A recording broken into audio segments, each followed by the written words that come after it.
ಪ್ರೀತಿಯ ಬೆಲೆ ಕಹಿಯೇ ಸಂಚಿಕೆ 7. ಸೌಮ್ಯಾಳ ಯೂಟ್ಯೂಬ್ ಚಾನೆಲ್ ಬೆಳೆಯುತ್ತಿರುವುದನ್ನು ಕಂಡು ರಾಜೇಶ್ಗೆ ತಡೆದುಕೊಳ್ಳಲಾಗಲಿಲ್ಲ. ಸೌಮ್ಯ ಸ್ವಾವಲಂಬಿಯಾಗುತ್ತಿರುವುದು ಅವನ ಅಹಂಕಾರಕ್ಕೆ ಹೊಡೆತ ಬಿದ್ದಿತ್ತು.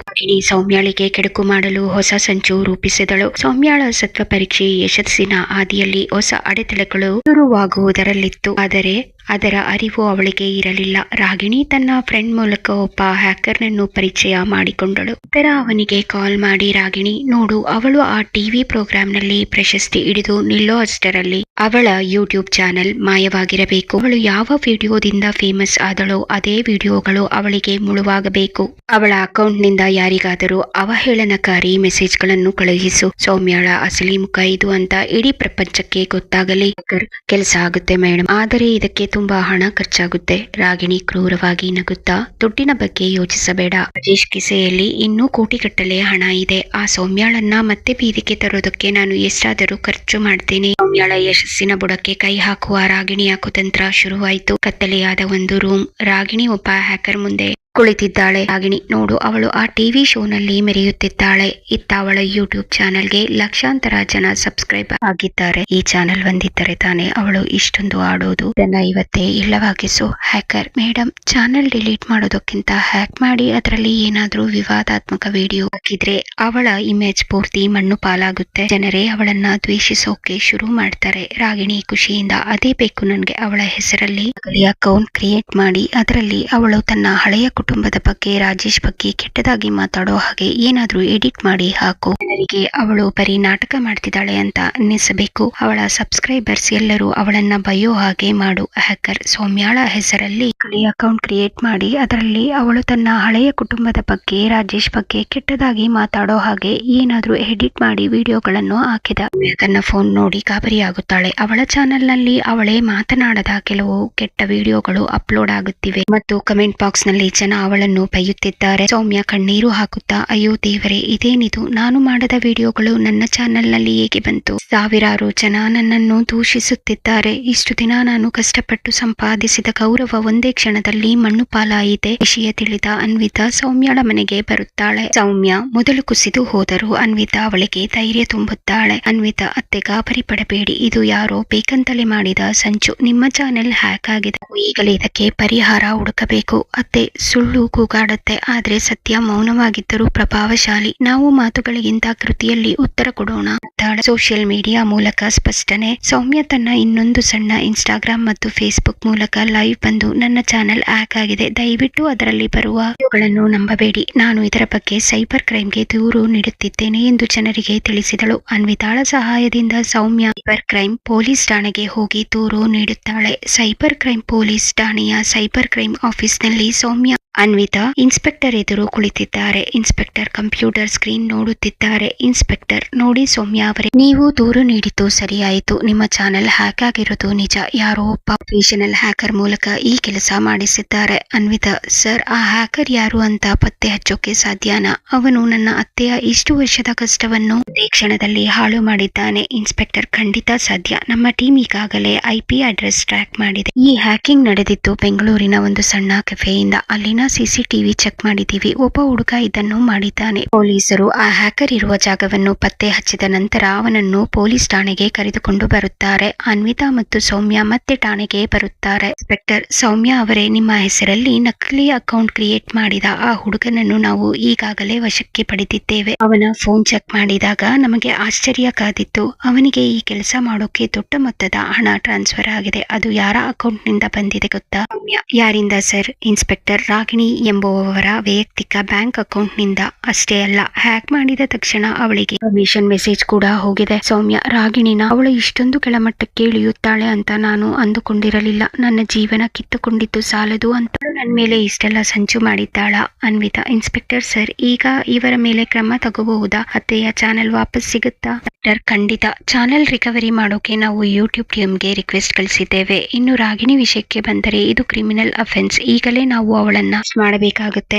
ಸೌಮ್ಯ ಗಂಭೀರವಾಗಿ, ಬೇಡ ಇನ್ಸ್ಪೆಕ್ಟರ್ ಸರ್, ಈಗಲೇ ಅರೆಸ್ಟ್ ಮಾಡಬೇಡಿ. ಅವಳು ಮಾಡಿದ ತಪ್ಪಿನ ಸಾಕ್ಷಿ ನಿಮ್ಮ ಹತ್ತಿರ ಇದೆ ಅಲ್ವಾ? ಅವಳ ಪಾಪದ ಕೂಡ ತುಂಬುವವರೆಗೂ ಅವಳು ಆ ಮನೆಯಲ್ಲೇ ಇರಲಿ. ಅವಳ ಸಂಚು ಬಯಲಿಗೆ ಬಂದಿದೆ ಅಂತ ಅವಳಿಗೆ ತಿಳಿಯಬಾರದು. ಸರಿಯಾದ ಸಮಯ ಬಂದಾಗ ಅವಳನ್ನು ಎಲ್ಲರ ಮುಂದೆ ಕಟಕಟೆಯಲ್ಲಿ ನಿಲ್ಲಿಸೋಣ.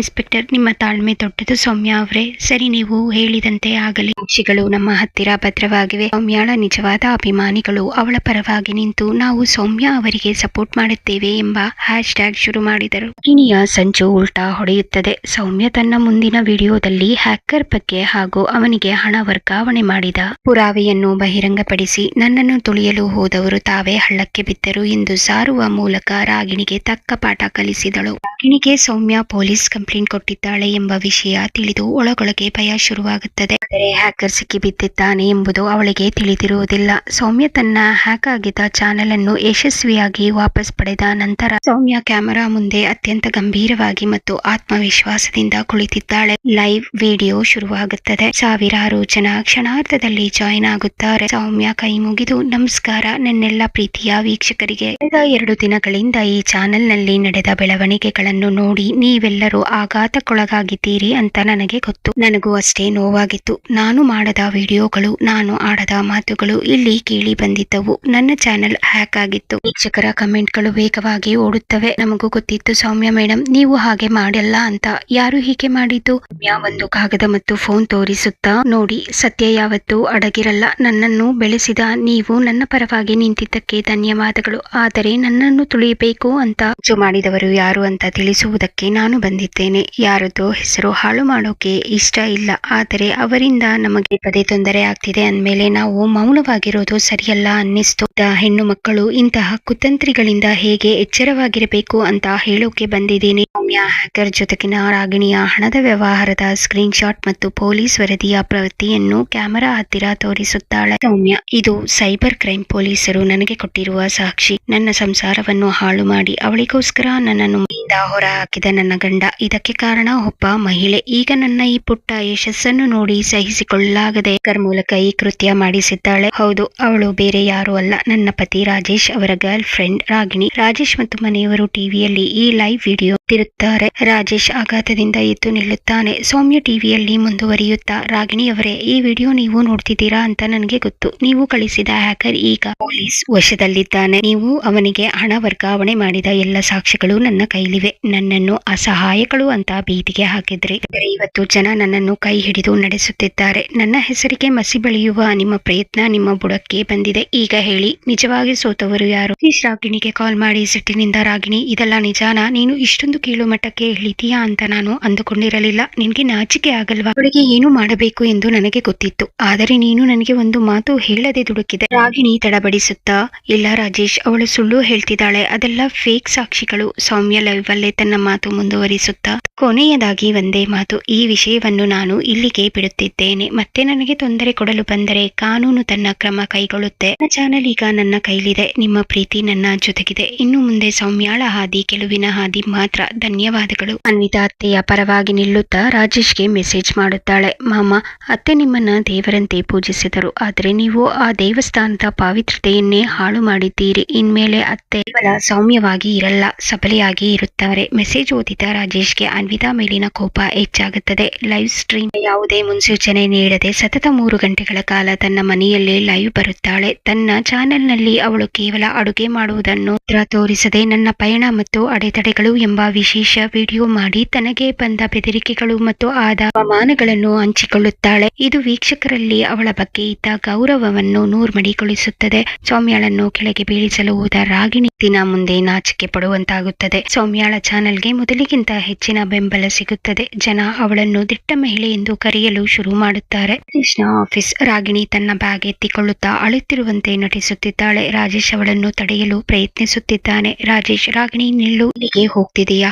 ಆ ಸೌಮ್ಯ ಏನೇನೋ ಹೇಳ್ತಾಳೆ ಅಂತ ನೀನು ಹೀಗೆ ಕೆಲಸ ಬಿಟ್ಟು ಹೋಗೋದಾ? ರಾಗಿಣಿ ಕಣ್ಣೀರು ಸುರಿಸುತ್ತಾ ಆಕ್ರೋಶದಿಂದ, ಮತ್ತೇನು ಮಾಡಲಿ ರಾಜೇಶ್, ಇಡೀ ಜಗತ್ತಿನ ಮುಂದೆ ಅವಳು ನನ್ನನ್ನು ಒಬ್ಬ ಅಪರಾಧಿ ತರ ನಿಲ್ಸಿದ್ದಾಳೆ. ಈಗ ಈ ಸಮಾಜ ನಾನು ನೋಡಿ ಉಗುಳುತ್ತಿದೆ. ನಾನಿಲ್ಲಿ ಯಾವ ಮುಖ ಇಟ್ಟುಕೊಂಡು ಬದುಕಲಿ? ನನ್ನ ಬದುಕು ಹಾಳಾಗಿತ್ತು ನಿಮ್ಮಿಂದ ರಾಜೇಶ್. ನನ್ನಿಂದ ನಾನೇನು ಮಾಡಿದೆ ರಾಗಿಣಿ? ನಿನಗೋಸ್ಕರ ಸೌಮ್ಯಾಳನ್ನೇ ಮನೆಯಿಂದ ಹೊರ ಹಾಕಿದೆ ಅಲ್ವಾ? ರಾಗಿಣಿ ಚುಚ್ಚು ಮಾತನಾಡುತ್ತಾ, ಹೌದು, ಹೊರ ಹಾಕಿದ್ರಿ. ಆದರೆ ಇವತ್ತು ಅವಳು ಯಶಸ್ಸಿನ ಶಿಖರದಲ್ಲಿದ್ದಾಳೆ. ನಾಳೆ ಅವಳನ್ನು ನೋಡಿ ನಿಮಗೆ ಮರುಕ ಹುಟ್ಟಿ ನೀವು ಮತ್ತೆ ಅವಳ ಹತ್ತಿರ ಹೋದರೆ ನನ್ನ ಕತೆ ಏನು? ನೀವೇನು ಅವಳ ಗಂಡ ಅಂತ ಹೋಗಿ ಇಲ್ಲಬಹುದು. ಆದರೆ ನಾನು ನಿಮ್ಮ ಜೀವನದಲ್ಲಿ ಯಾರು, ಯಾವ ಗ್ಯಾರಂಟಿ ಮೇಲೆ ನಾನು ನಿಮ್ಮ ಜೊತೆ ಇರಬೇಕು? ರಾಜೇಶ್, ರಾಗಿಣಿ, ನಾನು ನಿನ್ನನ್ನು ಎಂದಿಗೂ ಬಿಟ್ಟು ಕೊಡಲ್ಲ. ಇವತ್ತೇ ನೀನು ನನ್ನ ಜೊತೆ ನಮ್ಮ ಮನೆಗೆ ಬಾ. ನಿನಗೆ ನನ್ನ ಮೇಲೆ ನಂಬಿಕೆ ಇಲ್ವಾ? ರಾಗಿಣಿ ಗಟ್ಟಿಯಾಗಿ, ನಂಬಿಕೆ ಮೇಲೆ ಹೊಟ್ಟೆ ತುಂಬಲ್ಲ ರಾಜೇಶ್. ಮನುಷ್ಯರ ಮನಸ್ಸು ಯಾವಾಗ ಬೇಕಾದರೂ ಬದಲಾಗಬಹುದು. ಇವತ್ತು ನನಗೋಸ್ಕರ ಸೌಮ್ಯಳನ್ನು ಬಿಟ್ಟವರು ನಾಳೆ ಅವಳ ಹೆಸರಿಗೋಸ್ಕರ ನನ್ನನ್ನ ಬೀದಿಗೆ ಹಾಕಲ್ಲ ಅನ್ನೋ ಗ್ಯಾರಂಟಿ ಏನು? ನನಗೆ ಮಾತು ಬೇಡ ರಾಜೇಶ್. ಬದುಕಲು ಒಂದು ಭದ್ರತೆ ಬೇಕು. ಇಲ್ಲದಿದ್ದರೆ ನಾನು ಈ ಕ್ಷಣವೇ ವಿಷ ಕುಡಿದು ಸಾಯ್ತೀನಿ.